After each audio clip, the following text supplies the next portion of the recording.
Hello class, and welcome. It appears that some of you may be attending online school. So, whip your buddies into shape because I'm here to tell you a few tips and tricks. Shall we now? What's up? It's your boy Trillaatroy and welcome back to my channel. If this is your first time watching me, what's up? My name is Trillaatroy. Why don't you go ahead and give this video a like, a comment, and go ahead and subscribe while you're already here. If you read by the title, today's video topic will be about online classes, and I'm going to be just sharing a few tips and tricks. So let's go ahead and cue the thing. Okay, so I know a lot of you probably are moving to online classes for this upcoming school year, which is something that we just have to get used to. So I thought, why not go ahead and make a video about what are some expectations you could be looking forward to or you may be facing in the near future. So I'm just gonna go ahead and jump right into it.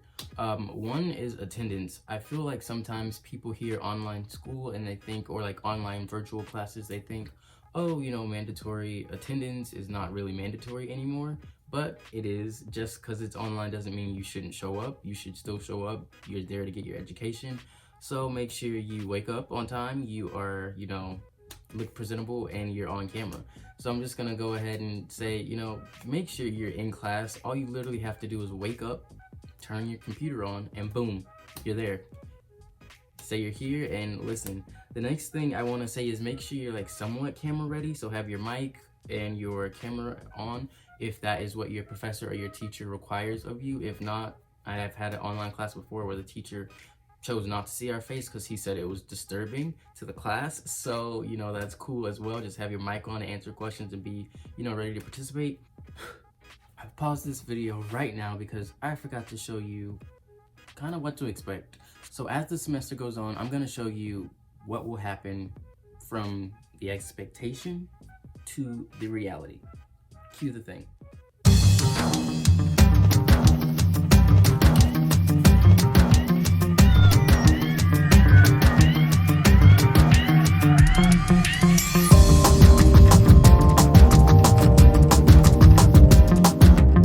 Here.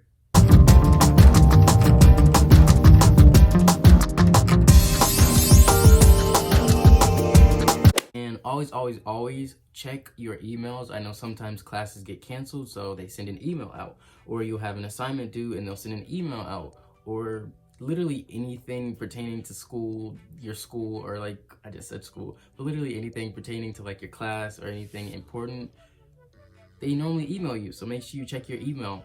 Always check it at least twice, 3 times a day maybe. Have a set schedule of checking your email because you never know what is going to be in your inbox and what may be like, oh, I need to know this for an assignment that's due tonight. Maybe he pushed it back a day or two, and if you don't check your email, you will never know. So check your email.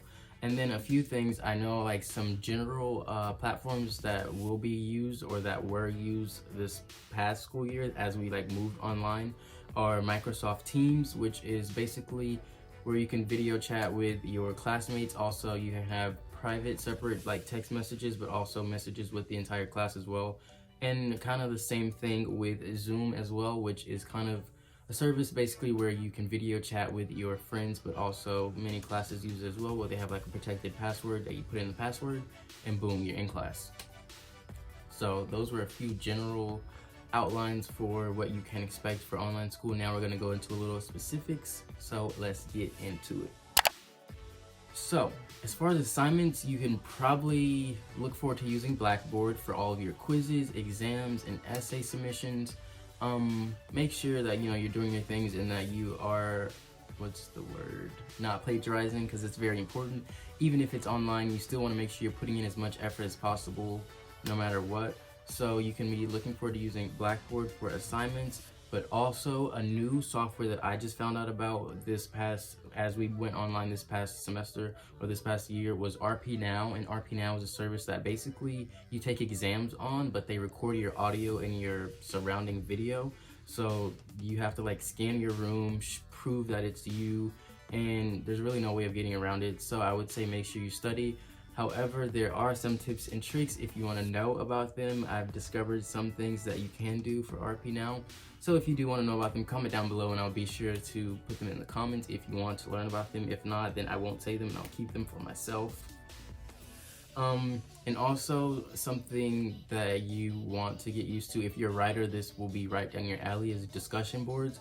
A lot of times when you are like taking classes online, you don't really have as much participation because students don't really feel obligated to talk. So teachers will make discussion boards where you have to respond to 3 peers for a certain discussion, or you have to respond to 2 peers, or you have to write this and respond to another person. And honestly, it's very annoying to me, but you can't really make the rules. So moving right along to resources and like homework solutions, there are a plethora of websites that you can use, but I know some of the top websites that I use and a lot of students at my school use are Chegg, Quizlet, Slander, Study Blue, Bartleby, and also Khan Academy. I was reading these off my computers because I couldn't remember them, but now I'm just gonna like explain a few of them that are really good. So Quizlet, literally it's free to make an account, has so many nice and wonderful homework solutions that will help you, even quizzes sometimes. Yeah, it's the plug.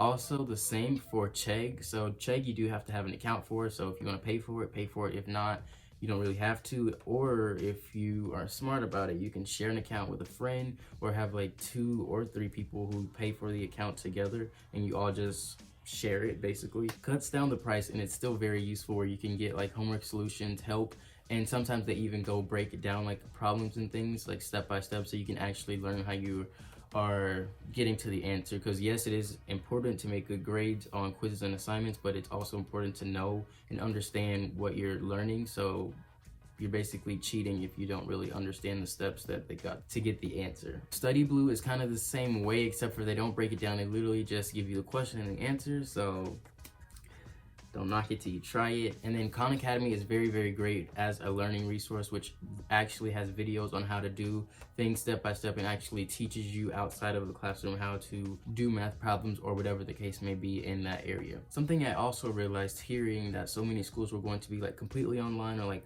partially online is textbooks.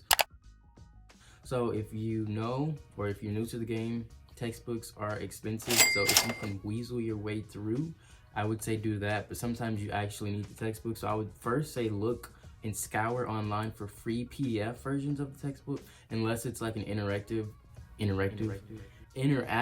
textbook where you have to like write in it, or it has like specific problems which the professor wrote the book or something like that. Then you just got to suck it up and buy it. But I would first say look up free textbooks, because those always come in handy. And with PDFs, you can use the search feature to search for certain words or key phrases or whatever you need to use that. If you didn't know, now you do. Also, I would say Amazon, Chegg, and Scribd. I think that's how you say it. Scribd. All of those are great services where they do have pretty cheap books. And also one of the very generic websites is cheaptextbooks.com. Normally they have cheap textbooks on there that you could use if you know about them, because I know if you are going to school online, you can't really access the bookstore. I don't know, maybe you can, maybe you can't. I would check with your school, but yeah.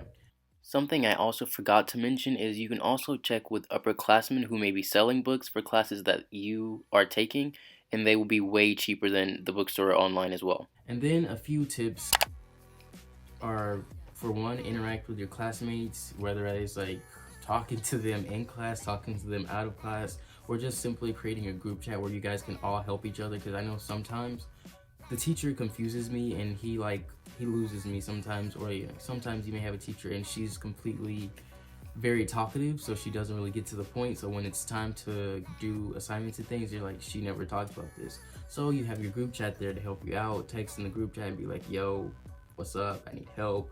Who has the answers, or who's trying to help me out? So that's also great. Also, if you need to email your professors on the side, that also like lets them know that you care about the class, even though some professors don't care, which is sad to say.